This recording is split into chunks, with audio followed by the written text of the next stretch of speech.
నడుస్తున్న సందర్భంలో ఈ దేశంలోకి చొచ్చుకొచ్చి పాకిస్తాన్ తీవ్రవాదులు పర్యాటకుల మీద దాడి చేసి చంపడం దారుణమైన సంఘటన.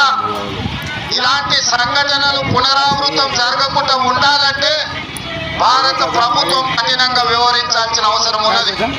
అదేవిధంగా 140 కోట్ల భారతీయులందరూ కూడా ఏకమై రాజకీయాలకు అతీతంగా పార్టీ సిద్ధాంతాలకు అతీతంగా అందరం ఒక్కటై తీవ్రవాదం మీద పోరాడవలసిన అవసరం ఉన్నది.